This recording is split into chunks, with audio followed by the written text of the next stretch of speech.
Alright, so now that I got the key made, I see why they sold it for this cheap. You turn the key, nothing. Earlier we wired from the signal wire from the starter. Wired it wire so we could touch the positive side of the battery. And now look.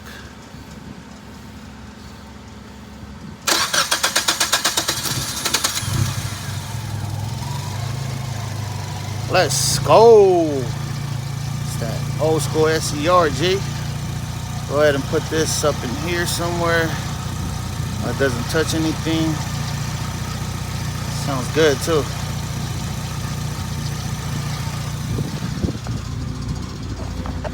See how it sounds.